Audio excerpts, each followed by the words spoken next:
اس لیے بزرگ جب کسی کو بے حیا کہتے تھے نا،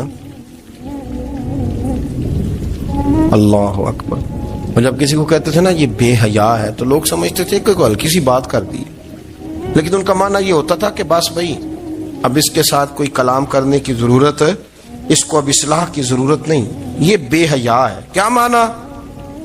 کہ اب یہ جو اس کے دل میں آئے گا وہ کرے گا، جو اس کی طبیعت چاہے گی وہ کرے گا، اب یہ کسی پہلو بھی قابو آنے کو تیار بے حیا ہو گیا۔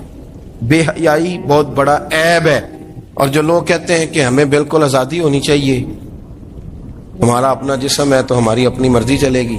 ایک وزیر صاحب ہیں، پتہ نہیں میں ان کو جانتا تو نہیں، انہوں نے سینٹ میں تقریر کی ہے، میں نے ان کی بات سنی ہے، اس نے کہا نہیں نہیں بھائی، جسم رب کا ہے تو مرضی بھی تو رب کریم کی چلے گی، اور مرضی بھی اللہ کی۔ یہ مجھے تھوڑا سا مسئلہ ہے جسم پر، کبھی کبھی مجھے کثرت سفر سے الرجی ہو جاتی ہے۔ میرے ساتھ لوگ نا دل سے پیار کرتے ہیں، شاید ہی کوئی اچھا ڈاکٹر ہو جس تک میرے سنگی مجھے لے کے نہ گئے ہوں، پر جسم اللہ کا ہے نا، مرضی بھی جب وہ چاہے گا صحت دے گا۔ کیوں کچے کاموں میں لوگ پڑ گئے، کیوں غلط لوگ سوچ میں پڑ جاتے ہیں، یہ اسی کا ہے، اور جب وہ چاہے گا، آپ اس بات کو اچھے طریقے سے سمجھ لیں کہ جو اپنی مرضی چوکوں چوراہوں میں کر رہے ہوتے ہیں نا، جو مرضی گاندمند، وہ جانور ہوتے ہیں، وہ جانور ہوتے ہیں جو نہ چونک دیکھتے ہیں، نہ گلی دیکھتے ہیں، نہ انہیں پتہ ہوتا ہے کہ جگہ کون سی ہے۔ وہ انسان، میں نے کہہ دیا جو میں نے کہنا تھا، میں نے کہہ دیا، وہ جانور ہوتے ہیں۔ اور جو کچھ انسان ہوتے ہیں نا، ان کے اندر کچھ نہ کچھ پھر شرم حیا بھی ہوتی ہے، وہ چوکوں چوراہوں میں وہ حرکتیں اور وہ کام نہیں کرتے جو جانور کرتے ہیں۔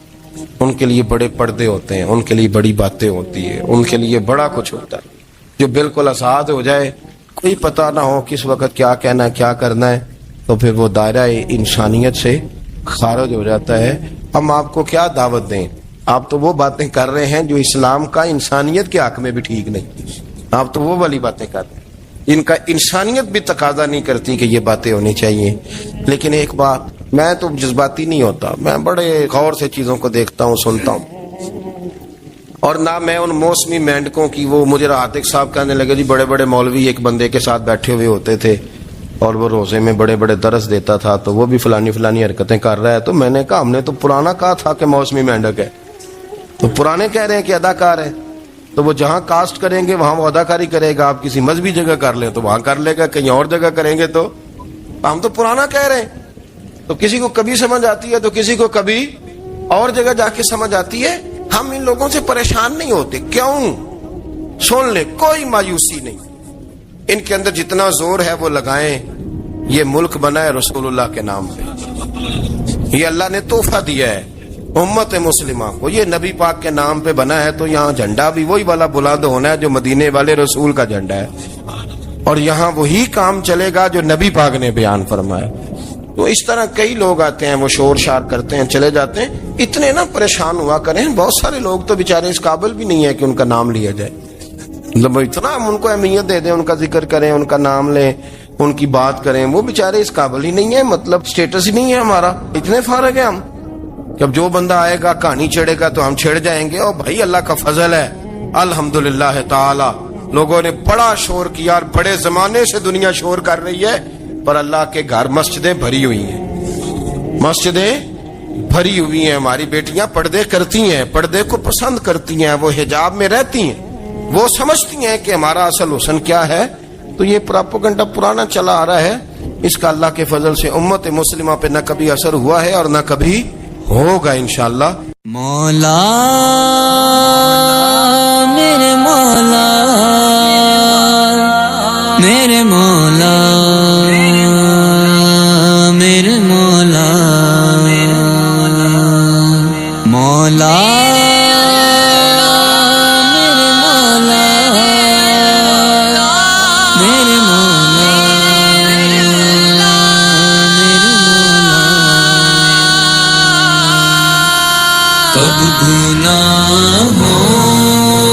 سے کنارہ میں کروں گا یا رب، کب گناہوں سے کنارہ میں کروں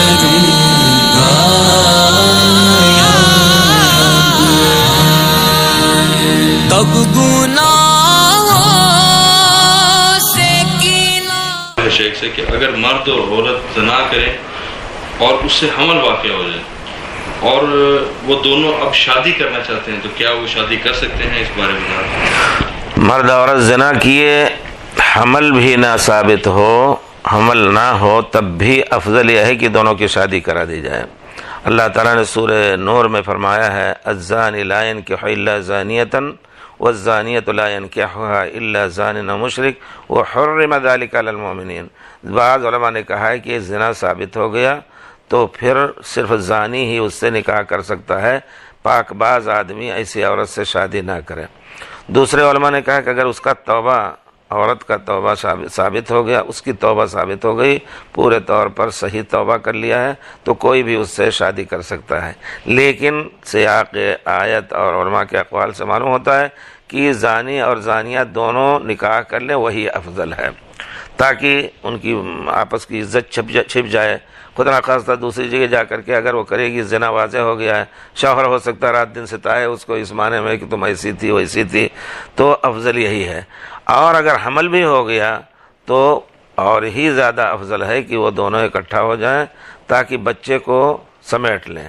رہ گئی بات مسئلے کے طور پر کہ وہ بچہ اس زانی کی طرف منسوب ہوگا یا کس کی طرف منسوب ہوگا، صحیح مسئلہ یہ ہے کہ زنا کی بنا پر لڑکا اس کی طرف منسوب نہیں ہوگا اسلامی حکومت میں یا اسلامی قوانین میں، البتہ وہ ماں کا بیٹا ہے، نام اس کے باپ کا کچھ اور رکھ دیجئے، ابن ام ہی بھی کہا جا سکتا ہے، اس کے ماں کا نام اگر فاطمہ ہے ابن فاطمہ، جیسا کہ تاریخ میں بہت سے لوگوں کو ابن سمیہ کہا گیا، جن کے بارے میں تھا کہ جاہلیت میں ان کے ماں سے کسی نے زنا کیا تھا، تو وہ جو ہے ماں کے ساتھ رہے گا۔ دوسری اولاد بھی پیدا ہوگی تو وہ اولاد اس کے لیے محرم ہوگی، کیونکہ ماں کا اسی ایک پیٹ سے نکلا ہوا ہے۔ تو اس طرح اس بچے کو سمیٹنے کے لیے بھی دونوں شادی کر لیں اور پھر آئندہ دونوں کی عزت اپنی محفوظ ہو جائے۔